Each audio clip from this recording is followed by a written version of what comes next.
BJP ने मुकेश सहनी को एक बार फिर से जोरदार झटका दिया है। बता दें कि वीआईपी के राष्ट्रीय कोषाध्यक्ष डॉक्टर राजभूषण चौधरी ने बीजेपी का दामन थाम लिया है।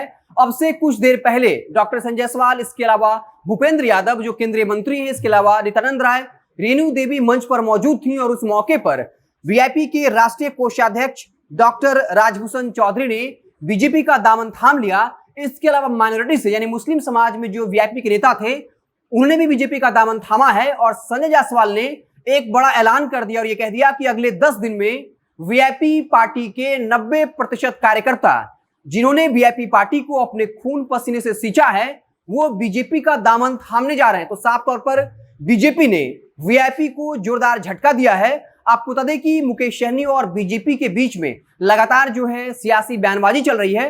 पिछले ही दिनों मुकेश सहनी ने कहा था कि अगर बीजेपी में हैसियत है तो वो एक मंच पर आकर हमसे बहस कर ले कि हमने मछुआरा समाज के लिए क्या किया और उन्होंने हमें कैसे रोकने का काम किया। इसके अलावा अपने काम का जिक्र भी किया था कि कैसे हमने पटना में करोड़ों की लागत से मछली बाजार जो उसको निर्माण को लेकर हमने बाकायदा स्वीकृति दे दी।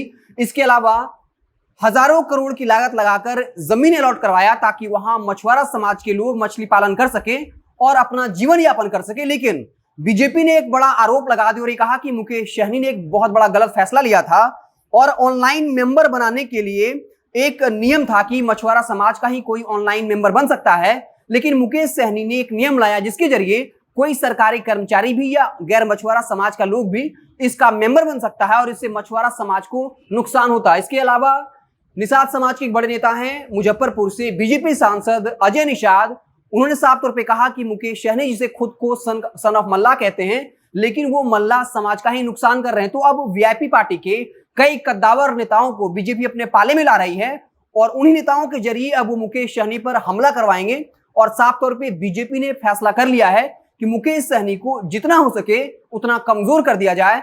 और आज इसकी शुरुआत हुई जहां वीआईपी पार्टी के राष्ट्रीय कोषाध्यक्ष डॉक्टर राजभूषण चौधरी ने बीजेपी का दामन थाम लिया। इसके अलावा यह ऐलान कर दिया कि ऐसे कई जिलाध्यक्ष हैं, लगभग 90% कार्यकर्ता जिन्होंने पार्टी को अपने खून पसीने से सींचा है वो अगले 10 दिन में बीजेपी का दामन थाम लेंगे। आपको पता होगा किस तरीके से वीआईपी पार्टी के 3 विधायकों को बीजेपी ने अपने पाले में कर लिया और बीजेपी बिहार की सबसे बड़ी पार्टी बन गई।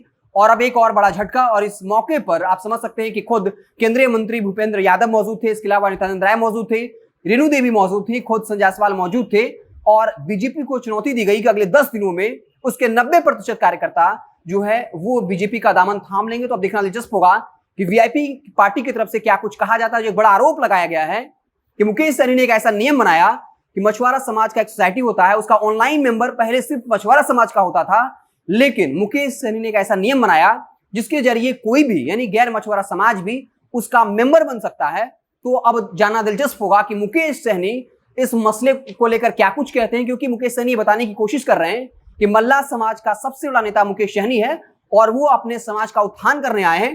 तब जब अब खुले तौर पर बीजेपी के प्रदेश अध्यक्ष ने इतना बड़ा इल्जाम लगा दिया कि मुकेश सहनी मछुआरा समाज के साथ अन्याय कर रहे हैं, तो अब देखना दिलचस्प होगा कि मुकेश सहनी इस पर क्या कुछ बयान देते हैं। हालांकि पिछले दिनों बयान दिया था कि बीजेपी में अगर हैसियत है, औकात है, तो वो हमारे साथ मंच पर बैठकर वाद विवाद कर ले, डिबेट कर लें कि आखिर कौन मछुआरा समाज के लिए काम कर रहा था और कौन काम करने से रोक रहा था। ये भी कहा कि जब हम मंत्री पद पे नहीं रहे तब हम पर इल्जाम लगाया जा रहा है, जब हम मंत्री थे, सरकार का हिस्सा थे, उस वक्त हम पर इल्जाम क्यों नहीं लगाया गया। तो एक बड़ी खबर, वीआईपी के बड़े नेता राष्ट्रीय कोषाध्यक्ष डॉक्टर राजभूषण चौधरी को बीजेपी ने अपने पाले में कर लिया और बड़ा दावा कर दिया, ऐलान कर दिया कि अगले 10 दिनों में वीआईपी पार्टी के 90% कार्यकर्ता जिन्होंने पार्टी को खून पसीने से सींचा है वो आने वाले वक्त में 10 दिनों के अंदर बीजेपी का दामन थाम लेंगे। आप देखते रहे जनता जंक्शन। जैसे ही कोई और बड़ी खबर आएगी, कुछ नई सियासी बयानबाजियां होंगी, कुछ नया पॉलिटिकल डेवलपमेंट होगा तो हम उसे आपको लगातार रूबरू कराते रहेंगे। बहुत बहुत धन्यवाद।